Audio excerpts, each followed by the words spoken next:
After party ya Phoebe engeri gye bamukolesezza ku mukolo ng'akomyewo ku mulimu essanyu vibe bannange njogere kindeke ki byonna mbikuleetedde maaso ogenda kubeera nga obyerabirako ebigambo abantu bye bamwogeredde abamusabira marriage oba okuendingira in tears abantu abacomplainings abamugumizza byonna nzize nabyo n'ebisingawo naye nga wasuze otya asibeta gwe n'omulungi ampuliriza Ochan Media kwoli subscribe for more updates like share and comment tewerabira okunyiga notification bell obenga notified renteka video empya nyongera obajukuza tuzuula omwagalirawo mikwano mujje tuzuula abagalirawo mmwe mulekera okubeera nga babalimbalimba otegeera ekituufu ove mu bulimba balekera okubeera nga bakubuzaabuza ate nga nekyatukola airport pick-up emiwendo gyaffe giri wansi ddala services zaffe nnungi tukyusa ne ssente gwe nayina ssente ng'otya okujja nazo olowooza bajja kutema ssente munnange twekwate ssente zogenda zifunanga bwe zirina okubeera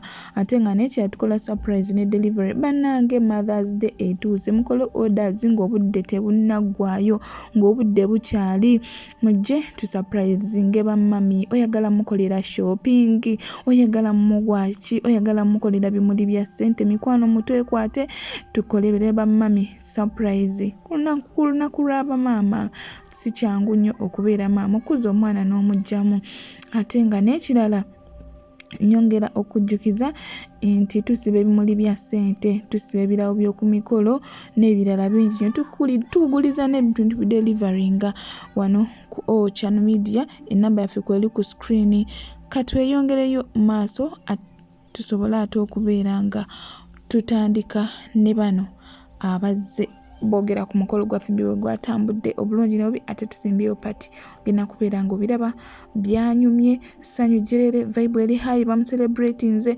sobola binyonyola bimalayo pressure ateereddwa sinakikonfaminga because sinamukubirako saagadde mukubira right now okibanga kituufu mukama w'amaanyi bannange ababadde basabira pressure mwebale nnyo ababeereddewo pressure mwebale nnyo mikwano gye nammwe abadde temwamwagala mumukoledde erinnya muba mubadde temukimanyi mwebale nnyo kumusiba mumukoledde erinnya era kati takyali ku level zammwe n'olw'ensonga eyo nzikiriza neebaze bano abantu ak'ensuso nga bo babeereddewo nnyo pressure ekyo nga nze nkiwitnessinze era this is my opinion lisiti y'abantu ababeereddewo pressure asingidde ddala okubeererawo pressure oyo ye nga teri ayinza kumumenyawo era tebabalya queen mu kulaba okwange ye Asha Blessing thank you very much oyo nno omuyimbi eyayimba mwana gwe nkusaba ogezeeko olabe mu kulaba okwange simanyi ku mukulaba kwammwe nze mu kulaba okwange ndabira ddala ng'omwana oyo abeereddewo pressure okuva lwe bamukwata wuuyo mukweyimirira wuuyo muluzira wuuyo wewaayo ssente wuuyo mulooya wuuyo kino kiri saala biri bino byonna yabadde maama yabadde tata waliwo omulala bambi ono yaddiridde Asha Blessing mukulaba okwange Mama Blackman Mama Blackman I kudos you thank you very much Mama Blackman thank you very much Asha Blessing banange mubeereddewo pressure mwebale banange omutima omulungi tegusangika ne bano abaana nze nzikiriza baddala ate Mama Blackman alina omutima omulungi waba akwagala ate waba takwagala alinga nze so yatulaga omukwano mu kusiba pressure era amubeereddewo paka kati paka nca paka luli Mama Blackman akudos nsaba Allah akusasule ekyosinga okwagala omulala abeereddewo pressure that's none other than the lawyer abadde mugo omusango alwanye bambi n'afuba okulaba nti bamuwa bail lawyer we simanyi mannya ge but amumanyi mutaginge muweereze ka video kano omugambe Dr. Sefco ne ba tiktokers bakwebazizza okubeera nga obeererawo pressure ffe tukimanyi balooya bangi bafere balooya bangi babbi ajja okubeererawo n'akubba ssente n'abulawo naye ono baba basobola omusasula ate n'atuukiriza omulimu gwe bamukoze eki gwe bamusasulidde bambi aba yakolera ddala thank you very much council yenna eyali ku musango gwa pressure omuntu omulala eyabeererawo pressure bantu no bangi abamu sibamanyi sijja kwefuula kamanyo naye bwe kyebamanyi abantu bangi ababeereddewo pressure naye njogera kati ku benzize nga ndaba omulala yabeererawo pressure abamuyimirira okuli UG Extra nange yali neeyimiriddeko UG Extra omutima gwo gwa gold olina omutima omulungi saba Allah subhanahu wa ta'ala naawe aguwe ekyosinga okwagala Tasiima ebula agiwa yugi asaana kusiimwa okitegeera.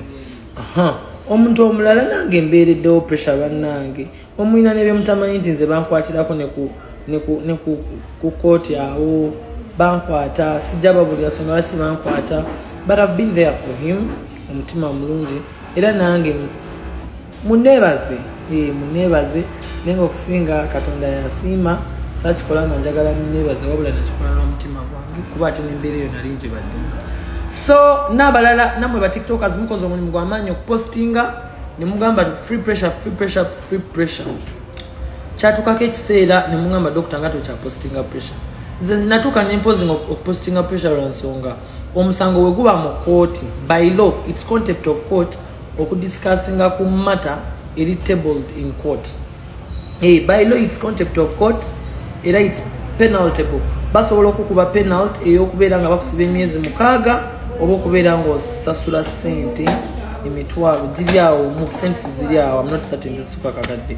So zinengamba nedda why should I eyo tiyitidde obuyitizi kuba mbadde nina okubategeeza nti munange pressure bamutadde ya team pressure bali mu kuwaga bali mu kucelebratinga bali mu kusanyuka ate nga olowooza anaakyuka anaatereera oba anaasigala nga bw'abadde ku bbanga ly'amaze mu kkomera. Kozesa comment section otuwe endowooza yo. Ate nga n'ekirala tweyongeddeyo ku bantu abazza batakinga Phoebe nga bagamba nti ffe we are team simanya tetwagala happy marriage tetwagala to destroy happy marriage to destroy happy relationship. Bonna bwe bali awo ate tulyoke maaso tweyongereyo n'engeri gye bayanirizaamu Phoebe ng'akomyewo okukola emikolo gyo tugirabye Phoebe ogikoze naye nkulayirira like it or not it will end in tears. Phoebe nze nkubuulira gye emikolokolo gye weekozesa buli kaseera ng'osoloza ssente mu bakaddaama ng'obastabiriza n'okola zi meeting ne bakusondera obwo obulavulavu bwammwe bwe mwekozesa magomesa amapangisa agatali nagamu ag'obulango n'ebimake-up eby'obulango. Wallahi hakubila it is going to end in tears. Ate nza ajja okukola ne video nonyini kyenaanise mu gomesi kyewujisiza mukwano it will end in tears. Sigwasoose ate sigwasembeeyo okukola omukolo nze toddangamu n'okummanyira laba nnono kyova olaba wayise Rema n'agaana okujja kyova wayise Rema nkwagala nnyo wajja otwekolezako wano nga bakajja ku TikTok oweeriisa ebigumba bw'omala ne weeyambaza obuteeteeyi tugambe buno Rema omufaanana ng'obaza Rema ajje ku mukolo gwo naye mukwano darling oswadde darling era beera mu bigomesigomisigo ate making sure nti ku makya obizzaayo nga tobiyiye mu bikeeki ebyo byebakupangisiriziza nga bya bulango toddanga nabo tukubira nina ebifaananyi ebinyuma oyagala tugambe tutya bugwasose mu mukwano olaba waneno zali abakyusakyusa olowooza gwasoose okuteeka sente mbasajja olaba waneno zali bonna abatadde naye era abakyusa ensentiyaza ate nga ne sente azirina si gwasoose okukola ku bukedde ne bakuwa obusente oteeke mu omusajja ovuga speed omusajja omuvuze speed wuyo kukyala wuyo simanya biki wuyo biki kati ate bwemuvaawo gwe ate embaga oluva mu mbaga ate ozaala ate otukolere baby shower ate birthday bannange totutama oyagala balowooze nti gwe successful mukyala from TikTok ono really ate teri kyenamanga kikazi gwe nti wali kibi kati wenna ofaanana bulungi sewe oliikikako wenna bakubye n'omukolo abawala balungi bali waneno ku TikTok babatulekedde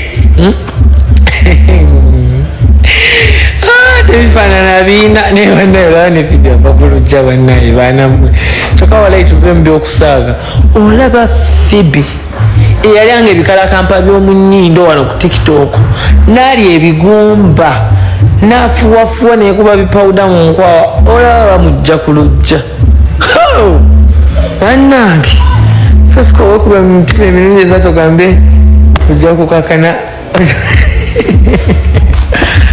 anyways just nti Phoebe simwinaako obuzibu mulaba bulabi she's not my friend and at the same time she's not my enemy. Muzikirizo bagamba nti ekituufu kiri nti nze version yange ey'omukolo ogwo ekisookera ddala kyo bagenda ku endinga tears ekyo kyo tukiteeke wali ekyokubiri sikiwa nti oyo ddiko yenna ediko nga wemulayo buli kimu ddiko ebintu biki nga background bagikwese n'ogikweka kweza ennyumba z'amabulooka z'endabye nti Phoebe yabisasudde ebisinga gina bizaayo ndabye maama bataddeko zitaaga ziringa 100 tenti gundi smart decoration gundi Esther School of Beauty gundi kino gundi kiri emotoka atazipangisiza wa gundi banaki abo bulango be balidde n'emmere ate nga nalese emmere naye wa bulango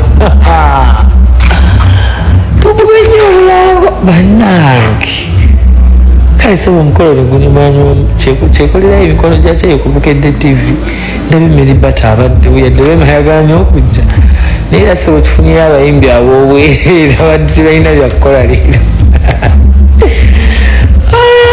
balina engeri gye basabise ne bakweka obuyumba sogeza nnoogo okuba nze ne Fibi simuyinaako buzibu nebbawe simumanyi simuyinaako buzibu just nze bino byendi mu kulowooza ate nga bituufu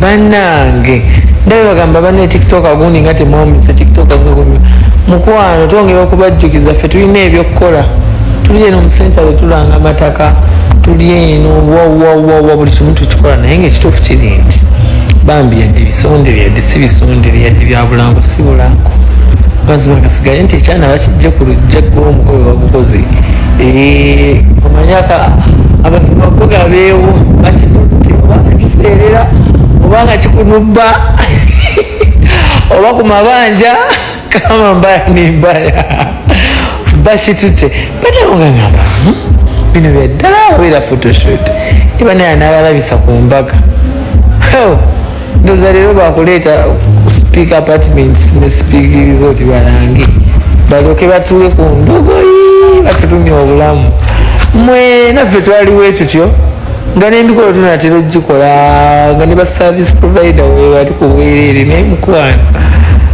wina yanfuuyira bufuuyire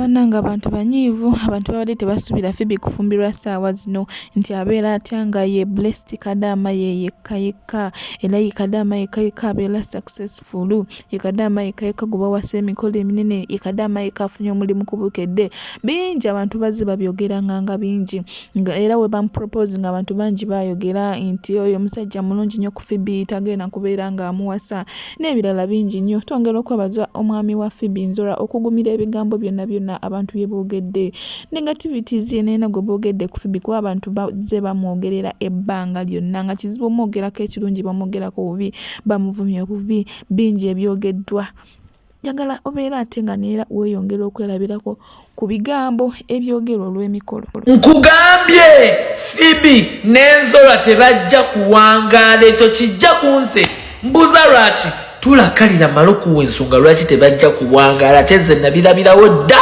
jukira nze nengerera wala ate njogera mazima gokka sirimba oba nkyawa nonkyawa oba njagala nonjagala sirina buzibu okitegeera number 1 njagala weetegereza ensonga z'abafibi bano okuva lwe beeraba ne bejjayo mu kamera ebintu byabwe bya sipiidi mwana gwe ebintu byabwe bya sipiidi basooka ne beetwala mu kyaki awo tugamba babasabyeko bonna oba kiki bavudde mu kyaki meeting simanya kati kukyala kati baabo kwanjula sipiidi balinga balina gye balaga and remember omuzungu yagamba is a come is a go and ekijja amangu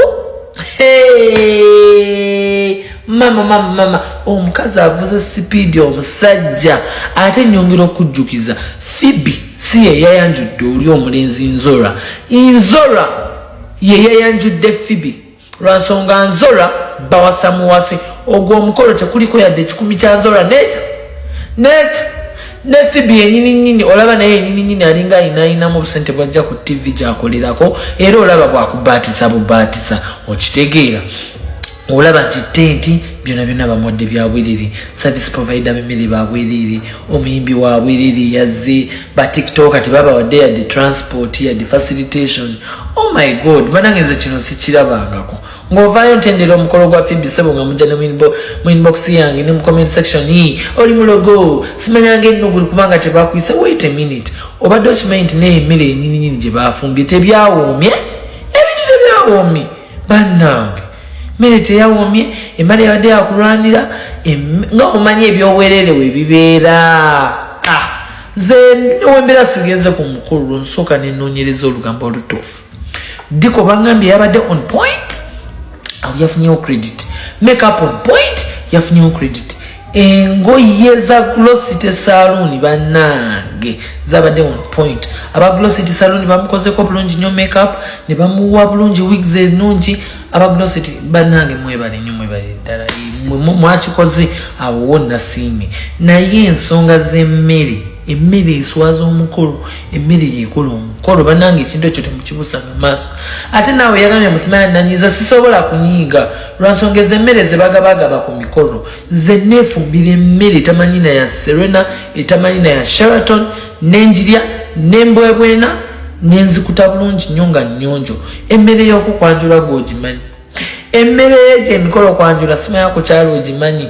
Omanyi okwetala okubeera mu kiyungu, omanyi bye bateekamu mpombo, omanyi bye bayiwa mu supu w'abana abazze muleme kwegomba bagole bano, omanyi ebintu bye basalirasaliramu. Walonda mikolo emeka gye walondabeko nga ŋŋendako nze Sefuko nga ndi mmere okukyenalaba. Tonyumiza mandaazi, ndina happy okubanga emikolo egyo gyatuusewo nga sina na kyemmanyi, kubanga bandineesibyeko okujja ate nenzikomekereza nga nkemeddwa nga ndidde ku mmere yaabwe. Ate kyesitera kukola kubanga nze sirya kuzibwa, sirya mukyalo newenva waka, sirya naddala ebyo simanyanga emmere y'emikolo, simanya emmere y'okufa, simanyanga emmere ebyo gye bakuweera n'obutwa. Abantu nga bagaba obutwa, akulaba nga wamukolera vidiyo nalaba nga ozze ku mukolo gwe nakikutuusa akoleko oti mugamba nti mulokole mukwano balokole ate beba kansirika ekyo nyinza okyogera ne mugamba nalumbye abalokole naye nga ate abalokole bangi ababi n'abalungi. Era osanga oli nga okulokoka aba yasooka kuzza misango bikolobero nayenona nawulira nga yeemaze eggoga n'alyoka alokoka which is okay. Naye nze Dr. Sefuko temuddamu kunteramu messages mbonnanyiize tebampise bwe babeera ku mikolo gyabwe. Nze kati Sefuko nyigira omukolo ogutali gwange nfuniremu I mean bagenda zaala baana baabwe, bagenda sula babiri beewoomerwe beegire kati balina mu bifuba byabwe babiri nammwe abagenzeyo temuli nabo. I mean siraba nsonga lwaki nyiga nga tebampise naawe. Ate nze nyongera okujjukiza bampita ku mikolo mingi just nondamu nsosola ate ne bwe nzija ku mukolo gwo nga nkuyambye okujja still I don't eat. That's me. Mwe mulabanga ebikulu ffe siffe ebikulu kunze.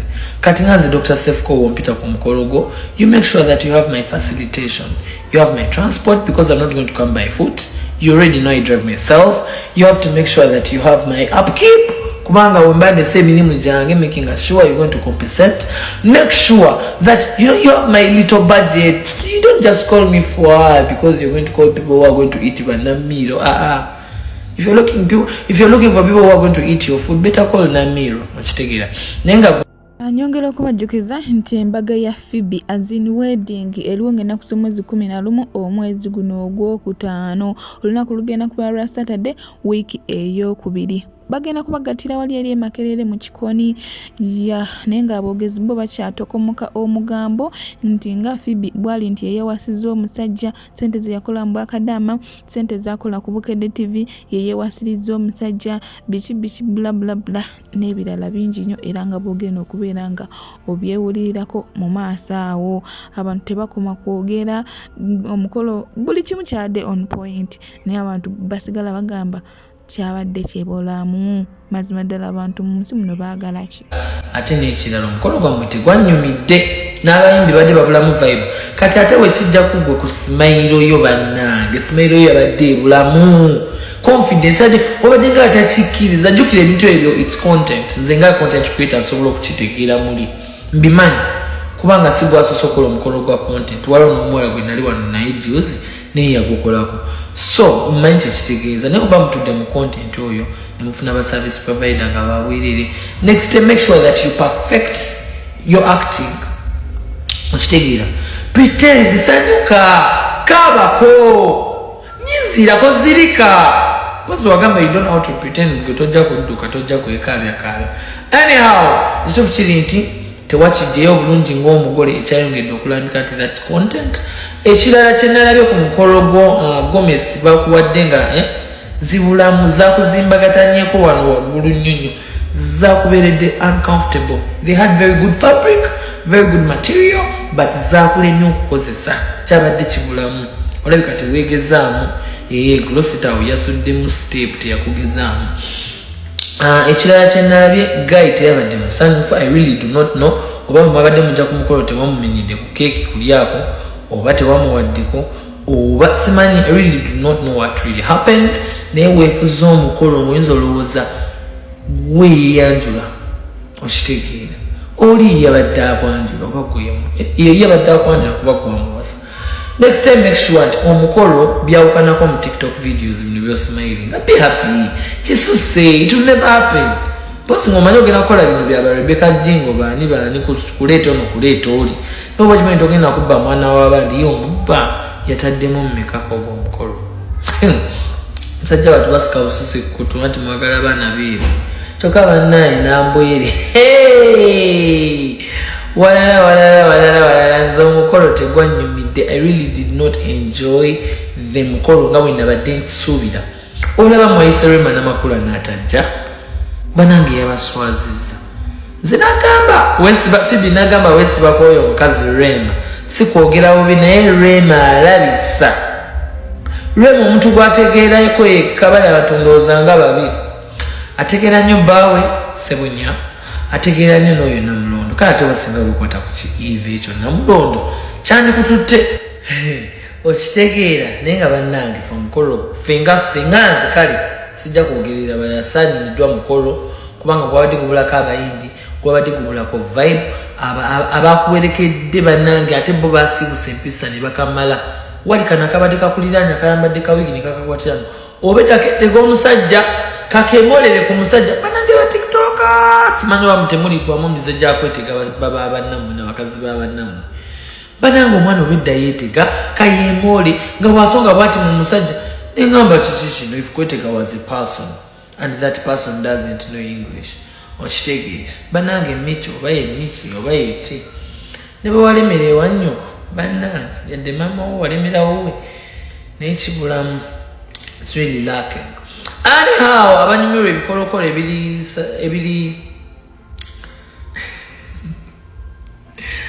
abanyumirwa emikolo mukitegeera kyenjogerako. Omukolo gwabadde gubulamu nnyo era out of scale. Phoebe nakuwadde 4 out of scale because smile tewagimpadde, vibe tewagimpadde, omwami teyabadde mu vibe, just yabadde apretending up trainings.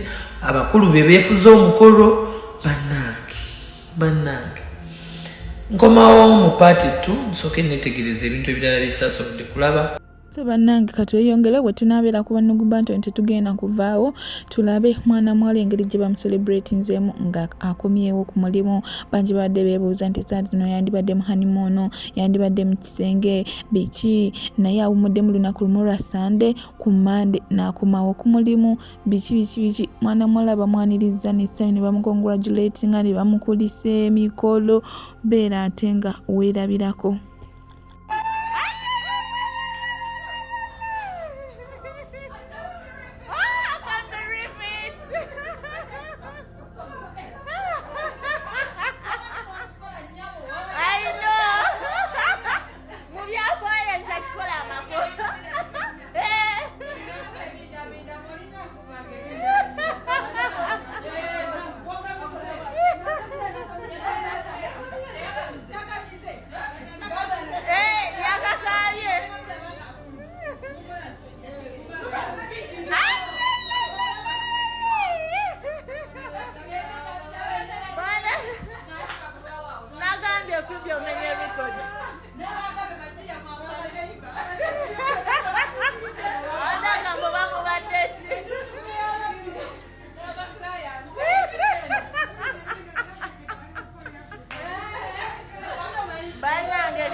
Kuma mpati tu ku nsonga lwaki Asha Kama teyaliyo ku mukolo gwa Phoebe, Yvonne teyaliyo ku mukolo gwa Phoebe, Dr. Halima teyalabikirako mu bantu, biki bangi bye bakomplaininze, ensonga ze bawadde zonna zirinde mu party 2. Naye nga tuzuula omwagalwawo tukola ne airport pickup services zaffe nnungi, tukyusa ne ssente ate nga tukola surprise ne delivery, tusiba ebimuli bya ssente bannaye Mother's Day tuuse mutwekwate tubeere nga tukolera bamaama surprise. Oba oyagala mu shoppingira bintu, oba oyagala kukola ki, munange twesige tukwatagane tubeere nga tukolera mami surprise, tusiba ebirabo by'oku mikolo ate nga tukuguliza n'ebintu bidelivaringa. Channel Media kw'okyali subscribe for more updates, like, share and comment. Nebaza bulala video yange to the end, olaba bulanga tobuskipinze mukwawo ndi musimu era nsaba Katonda akuwe ky'osinga okwagala. Kamberekereze ate tukomewo mu part 2.